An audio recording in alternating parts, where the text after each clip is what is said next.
ஆகாய் தீர்க்கதரிசியின் புஸ்தகம் 1ஆம் அதிகாரம்.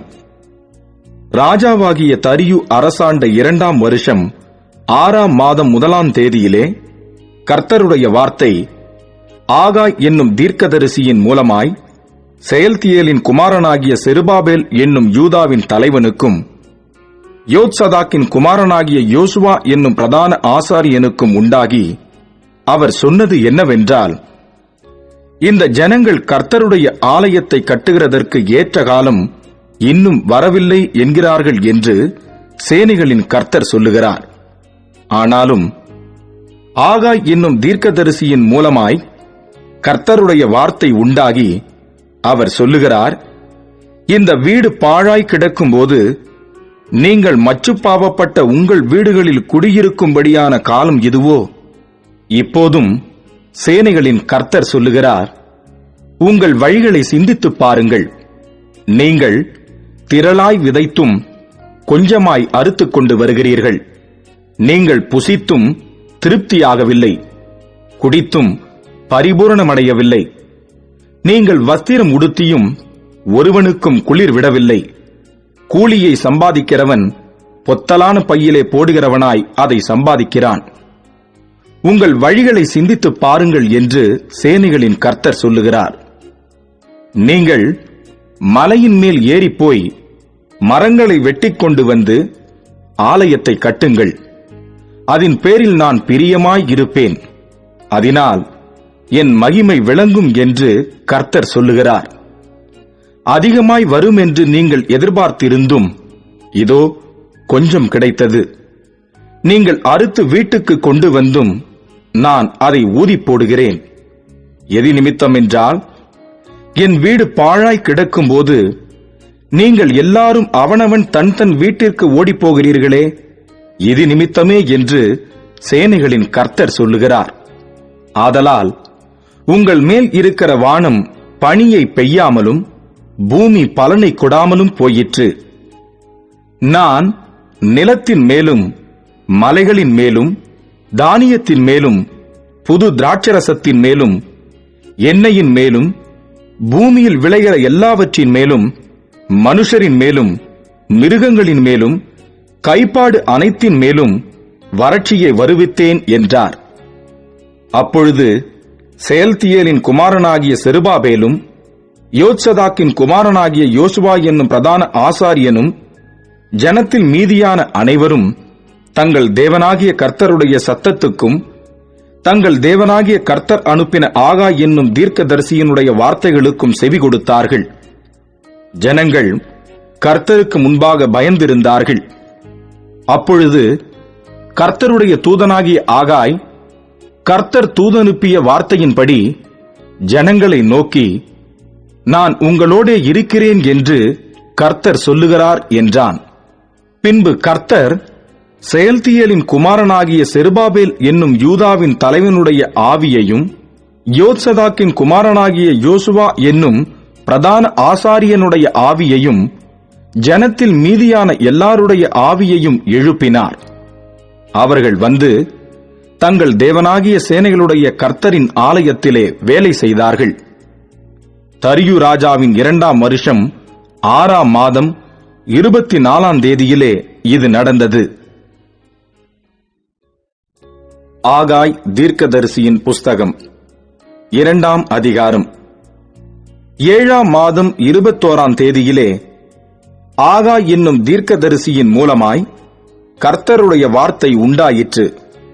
அவர், நீ செயல்தியேலின் குமாரனாகிய செருபாபேல் என்னும் யூதாவின் தலைவனோடும் யோத்சதாக்கின் குமாரனாகிய யோசுவா என்னும் பிரதான ஆசாரியனோடும் ஜனத்தில் மீதியானவர்களோடும் சொல்ல வேண்டியது என்னவென்றால், இந்த ஆலயத்தின் முந்தின மகிமையை கண்டவர்களில் உங்களுக்குள்ளே மீந்திருக்கிறவர்கள் யார்? இப்பொழுது இது உங்களுக்கு எப்படி காண்கிறது?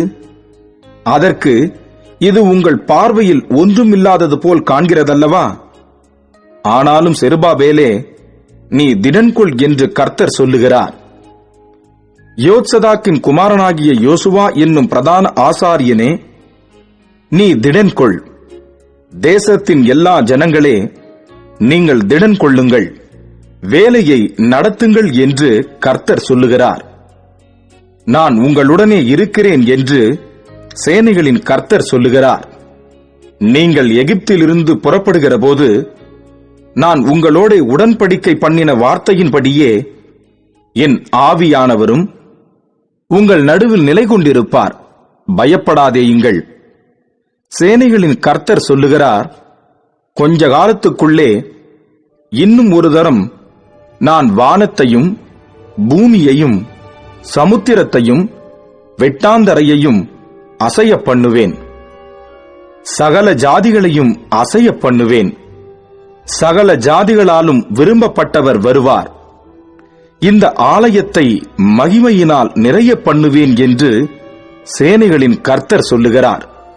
வெள்ளியும் என்னுடையது, பொன்னும் என்னுடையது என்று சேனைகளின் கர்த்தர் சொல்லுகிறார்.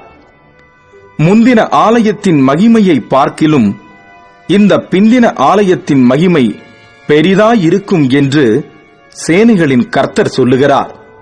இவ்விடத்திலே சமாதானத்தை கட்டளையிடுவேன் என்று சேனைகளின் கர்த்தர் உரைக்கிறார் என்று சொல் என்றார்.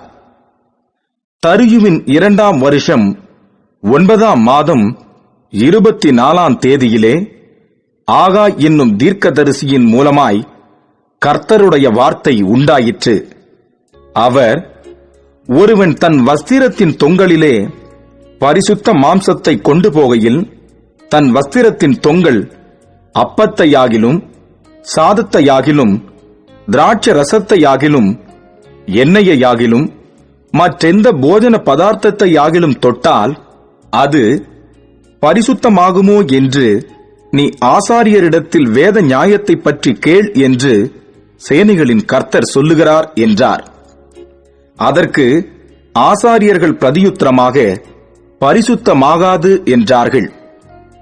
பிணத்தால் தீட்டுப்பட்டவன் அவைகளில் எதையாகிலும் தொட்டால் அது தீட்டுப்படுமோ என்று ஆகாய் பின்னும் கேட்டான். அதற்கு ஆசாரியர்கள் பிரதியுத்தரமாக, தீட்டுப்படும் என்றார்கள். அப்பொழுது ஆகாய், அப்படியே இந்த ஜனங்களும் இந்த ஜாதியாரும் என் சமூகத்தில் இருக்கிறார்கள் என்று கர்த்தர் சொல்லுகிறார். அவர்களுடைய கைகளின் எல்லா கிரியைகளும் அப்படியே இருக்கிறது. அவர்கள் அங்கே கொண்டு வந்து படைக்கிறதும் தீட்டுப்பட்டிருக்கிறது. இப்போதும் கர்த்தருடைய ஆலயத்தை கட்டும்படி ஒரு கல்லின் மேல் ஒரு கல் வைக்கப்பட்டது முதல் நடந்ததை உங்கள் மனதிலே சிந்தித்துப் பாருங்கள். அந்த நாட்கள் முதல் ஒருவன் 20 மரக்காலாக கண்ட அம்பாரத்தினிடத்தில் வந்தபோது 10 மரக்கால் மாத்திரம் இருந்தது. ஒருவன் ஆலையின் தொட்டியில் 50 குடம் மொள்ள ஆலையினிடத்திலே வந்தபோது 20 குடம் மாத்திரம் இருந்தது. கருக்காயினாலும் விஷப்பணியினாலும் கல் மழையினாலும் உங்களை உங்கள் கைகளின் வேலையிலெல்லாம் அடித்தேன். ஆனாலும் நீங்கள் என்னிடத்தில் மனதை திருப்பாமல் போனீர்கள் என்று கர்த்தர் சொல்லுகிறார். இப்போதும் இதற்கு முந்தின காலத்தில் நடந்ததை உங்கள் மனதிலே சிந்தித்துப் பாருங்கள். 9ஆம் மாதம் 24ஆம் தேதியாகிய இந்நாள் முதல் கர்த்தருடைய ஆலயத்தின் அஸ்திபாரம் போடப்பட்ட அந்நாள் வரைக்கும் சென்ற காலத்தில் நடந்ததை உங்கள் மனதிலே சிந்தித்துப் பாருங்கள். களஞ்சியத்தில் இன்னும் விதைத்தானியம் உண்டோ?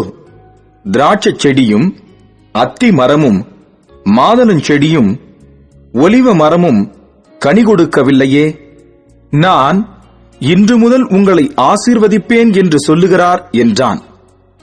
24ஆம் தேதியாகிய அந்நாளிலே கர்த்தருடைய வார்த்தை 2ஆம் விசை ஆகாய் என்பவனுக்கு உண்டாகி, அவர், நீ யூதாவின் தலைவனாகிய செருபாபேலோடே சொல்ல வேண்டியது என்னவென்றால், நான் வானத்தையும் பூமியையும் அசைய பண்ணி ராஜ்யங்களின் சிங்காசனத்தை கவிழ்த்து ஜாதிகளுடைய ராஜ்யங்களின் பலத்தை அழித்து ரதத்தையும் அதில் ஏறியிருக்கிறவர்களையும் கவிழ்த்து போடுவேன். குதிரைகளோட அவைகளின் மேல் ஏறி இருப்பவர்களும் அவரவர் தங்கள் தங்கள் சகோதரனின் பட்டயத்தினாலே விழுவார்கள். சேனைகளின் கர்த்தர் சொல்லுகிறார், செயல்தியேலின் குமாரனாகிய செருபாபேல் என்னும் என் ஊழியக்காரனே, உன்னை நான் அந்நாளிலே சேர்த்துக் கொண்டு உன்னை முத்திரை மோதிரமாக வைப்பேன் என்று கர்த்தர் சொல்லுகிறார். நான் உன்னை தெரிந்து கொண்டேன் என்று சேனைகளின் கர்த்தர் உரைக்கிறார் என்று சொல் என்றார்.